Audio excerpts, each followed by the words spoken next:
लिख डाला। एक बार भूपति मन माही और भई गलानी मोरे सुत नाही।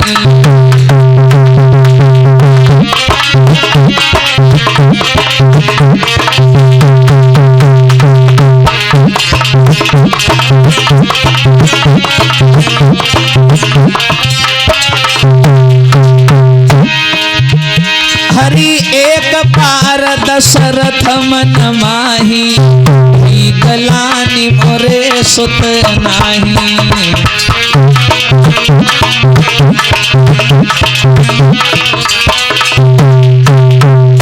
अब देखो भैया, जरा शांति बनाए रखें। अब यहां पर एक विषय उत्पन्न हो गया, एक शंका खड़ी हो जाती है।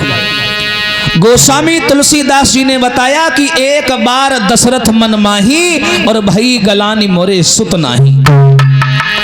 अब अच्छा या का बात बताओ, तुलसीदास जी का कहना है कि एक बार दशरथ को चिंता हुई कि हमारे कोई बालक नहीं है। अब अच्छा ये सोचो आप लोग, जिसके कोई औलाद नहीं होगी उसको एक बार भी चिंता होगी, 2 बार होगी, 3 बार होगी, 10 बार होगी, 20 बार भी होगी, एक ही बार क्यों हुई और कब हुई? एक बार की बात है कि महाराज दशरथ शिकार खेलते हुए वन की ओर जा रहे थे। कौन?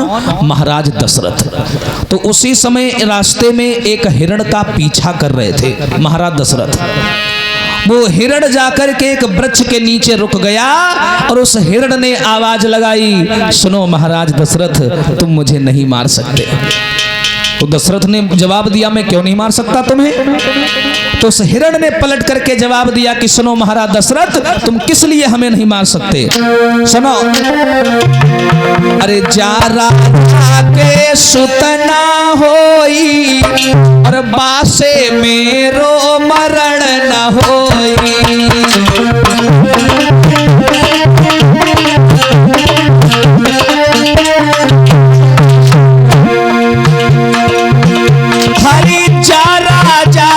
सुतना होई पासे मेरो मरण ना होई।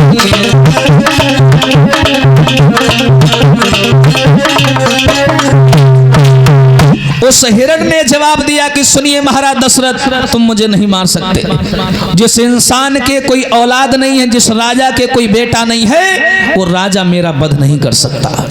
तब बेचारे दशरथ को चिंता हुई, अगर आज हमारे एक बेटा होता तो हिरण ऐसे शब्द नहीं बोल पाता। दूसरी बार इनको कब चिंता हुई?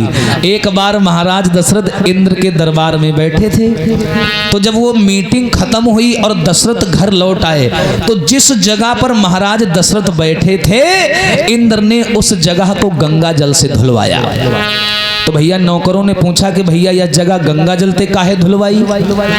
तो इंद्र ने कहा कि दशरथ के कोई लड़का नहीं है और जिसके कोई औलाद नहीं होती है वो अछूत होता है, उसे समाज में बैठने का कोई अधिकार नहीं होता। और यह बात भैया नारद ने जाकर के दशरथ को बता दी। महाराज जानते हो तुम्हारे साथ में क्या हुआ? क्या होगा?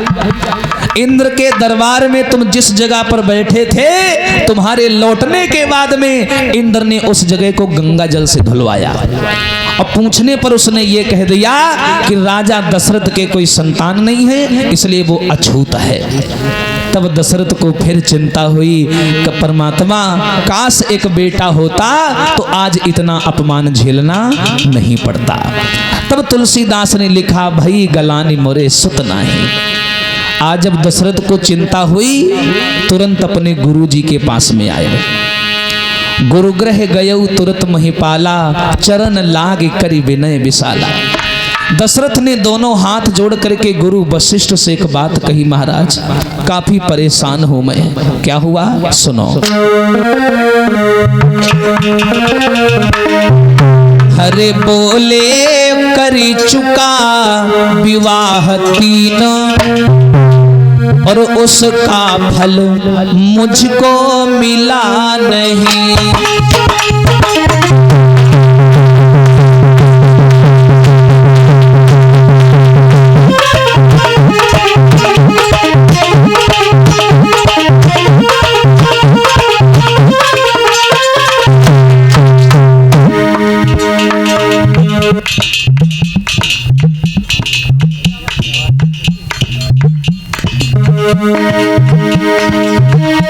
बोले कर चुका विवाह तीन,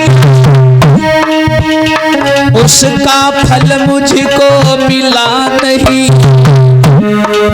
और चौथापन आने वाला है, एक कमल अभी तक खिला नहीं।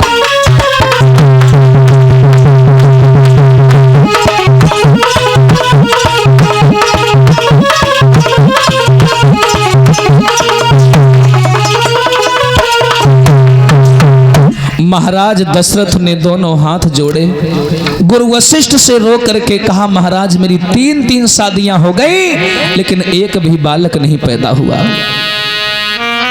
बताओ क्या करें, चौथापन आने वाला है, कुछ दिनों के बाद में जीवन ग्रस्त आश्रम से संन्यास भी लेना है, लेकिन एक बालक के दर्शन नहीं हुए। तुरंत गुरु वशिष्ठ मुस्कुराए, जो सूर्य वंश के रघुकुल के गुरु माने जाते हैं, कुल गुरु माने जाते हैं, वो मुस्कुराए, बोले राजन इसमें घबराने की बात नहीं है, तुम्हें भविष्य के बारे में कुछ नहीं मालूम। धरहु धीर हुई हैं सुतचारी, और त्रिभुवन विदित भगति भयहारी। तुम्हारे घर में 1 नहीं 2 नहीं 3 नहीं बल्कि 4 बालक पैदा होंगे। तो बोले महाराज पैदा कैसे होंगे?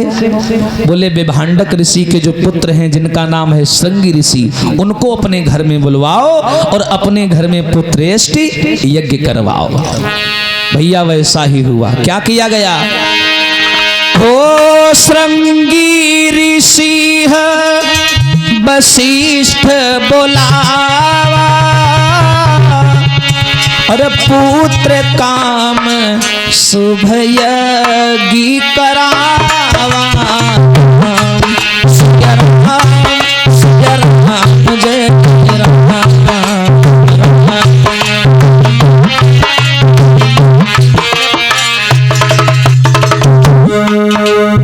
श्रृंगी ऋषि को अपने घर में बुलाया। किसने? दशरथ ने।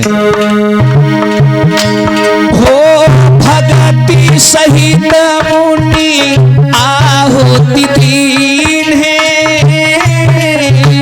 प्रगटे अग्नि चारों कर लीन है।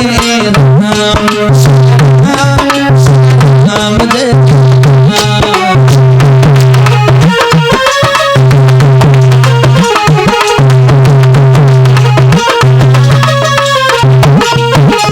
अब देखिए, जैसे ही महाराज दशरथ ने श्रृंगी ऋषि को अपने घर में बुलाया, एक यज्ञ करवाया, और जैसे ही यज्ञ पूरा हुआ माताओं, तीनों रानियों ने और राजा दशरथ ने मिलकर के यज्ञ किया। और जैसे ही यज्ञ पूरा हुआ तो हवन कुंड से अग्नि देवता चारु, चारु संस्कृत शब्द है, चारु का अर्थ है खीर का प्रसाद। महाराज अग्नि भगवान खीर का कटोरा लेकर के प्रकट हो गए। बोलिए भक्तवत्सल भगवान की। और जैसे ही खीर का कटोरा लेकर के प्रगटे, तुरंत वो दशरथ के हाथों में दे दिया। कहा ले जाओ, यह हवि बाटी देव नृप जाई, और जथा जोग जही भांति बनाई। ये प्रसाद तीनों रानियों को बांट देना जाके। दशरथ बेचारे बड़े खुश हो गए। अब बालक आंगन में आएंगे, लेकर के प्रसाद आए और तीनों रानियों को बराबर बराबर बांटने लगे। और कैसे बांटने लगे जरा ध्यान देना। अरे अर्ध भाग कौशल्य ही दीना,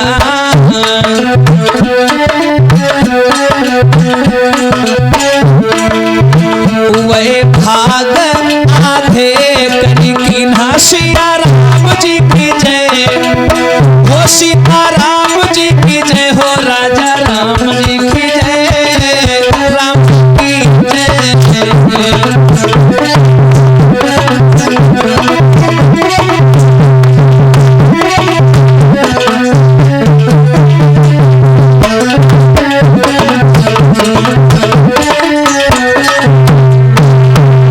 अब देखो भैया, महाराज दशरथ ने वो खीर का कटोरा हाथ में लिया और तीनों रानियों को बांटने लगे। अब कैसे बांटने लगे जरा ध्यान देना। जैसे मान लो ये खीर का कटोरा है तो उसके दो भाग किए, आधा ले जाकर के कौशल्या को दे दिया और जो आधा बच गया था फिर उसके दो भाग किए, आधा ले जाकर के कैकेयी को दिया और थोड़ा सा सुमित्रा को दिया। कौशल्या मैया ने सोचा हम सबसे बड़े हैं तो इसलिए हमको सबसे ज्यादा मिल गया है, तो अपने में से थोड़ा निकाल करके सुमित्रा को दे दिया और सुमित्रा ने अपने में से थोड़ा निकाल करके कैकेयी को दे दिया और इस प्रकार तीनों रानियों ने बराबर बराबर प्रसाद ग्रहण कर लिया। और जैसे ही तीनों रानियों ने खीर खाई, एक दिव्य ज्योति तीनों रानियों के गर्भ में प्रवेश कर गई। बोलिए गोविंद भगवान की। अब देखो, तीनों रानियों ने गर्भ को धारण किया। हालांकि भगवान अजन्मा है, कभी जन्म नहीं लेता, लेकिन अब संसार में आना है तो संसार के नियम तो मानने ही पड़ेंगे भैया। संसार में आने के लिए माँ के गर्भ में तो जाना ही पड़ता है, और संसार के नियम के विपरीत काम करोगे तो भाई गलत बात है। इसलिए भगवान ने गर्भ में आने का नाटक किया और धीरे धीरे धीरे धीरे समय व्यतीत होने लगा। ये सीटी मार रहा। हेलो, ऐसी आवाज कम करो हारमोनियम की, ये लोकल माइक है, एक मारे सीटी मारा तो बोल। हाँ दूसरा लगा दे। बीटा क्या लगा, बीटा क्या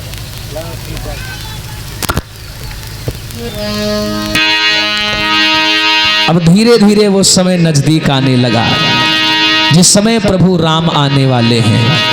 और कौन सा समय है? पवित्र चैत का महीना है, नवमी तिथि है, और देखिए शुक्ल पक्ष है। दो ही पक्ष हैं हमारे सनातन धर्म में, कृष्ण पक्ष और शुक्ल पक्ष। आज शुक्ल पक्ष है और कौन सा समय है? नवमी तिथि मधुमास पुनीता और शुक्ल पक्ष अभिजित हरि प्रीता।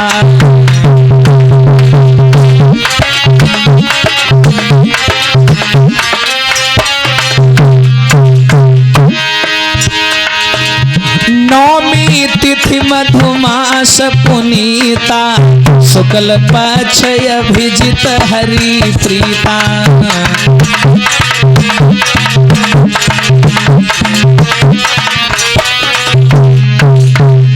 अब देखिए, है देखो यह सीटी मार रहा।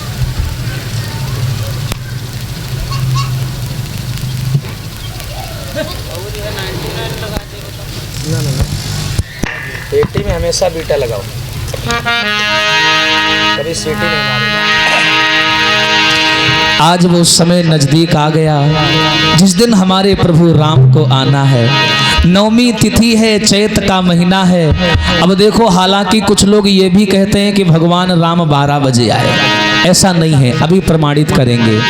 मैया कौशल्या के बगल में हमारे प्रभु श्री रामचंद्र, पवित्र सोमवार का दिन है और आज दोपहर के समय में हमारे प्रभु राम प्रकट हो गए। प्रेम से बोलिए रामचंद्र भगवान की। अब राम जी आए हैं तो सब लोग ताली बजा करके बोलेंगे, हरे सब मिलके खुशी मनाओ री, आज राम हमारे आए हैं।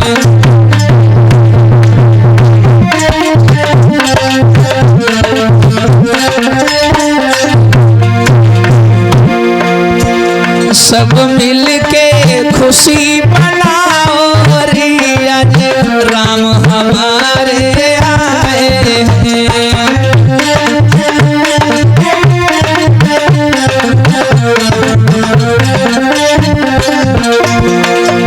सभी लोग ताली बजाएंगे भैया, जितने भी पंडाल में लोग बैठे हैं। हमारे प्रभु श्री रामचंद्र जी का अवतार हुआ है। आज राम हमारे आए हैं, हर अवध में खुशियां लाए हैं।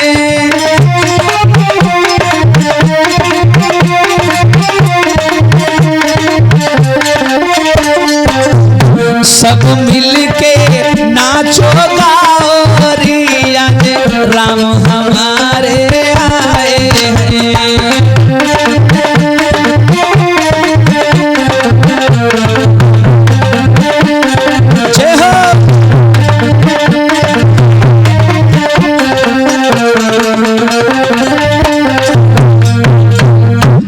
देखो मेरी माताओं, सोमवार का पावन दिन है और प्रभु श्री रामचंद्र जी का अवतार हुआ। अब देखिए यहाँ पर जो थोड़ी शंकाएं हैं वो मिटा दें, उसके बाद में सभी लोग बधाई डालेंगे। कुछ लोगों ने शंका ये फैला दी कि भगवान राम 12 बजे आए। देखिए तुलसीकृत रामायण और वाल्मीकि रामायण में ये कहीं भी प्रमाण नहीं है कि राम जी 12 बजे आए, बल्कि तुलसीदास जी ने समय नहीं लिखा, पहर लिख डाला। मध्य दिवस अति शीतन घामा और पावन काल लोक विश्रामा।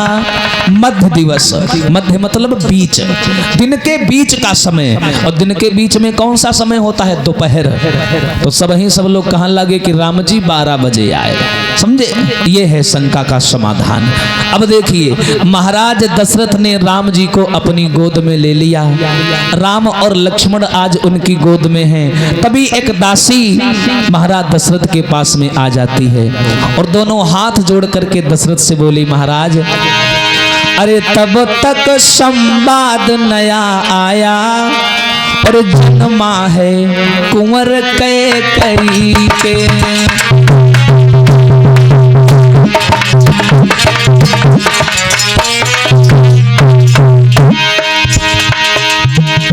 तब तक संवाद नया आया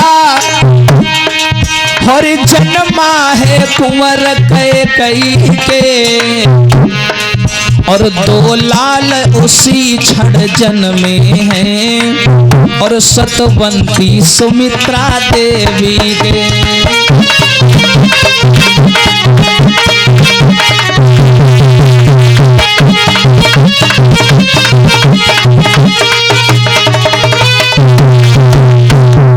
तुरंत एक सूचना महाराज दशरथ के पास में आई, महाराज मैया कैकेयी के द्वारा एक बालक ने जन्म लिया।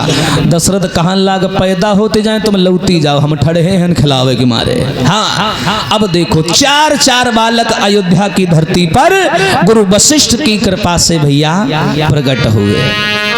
बोलिए रामचंद्र भगवान की। अब सभी लोग मिलकर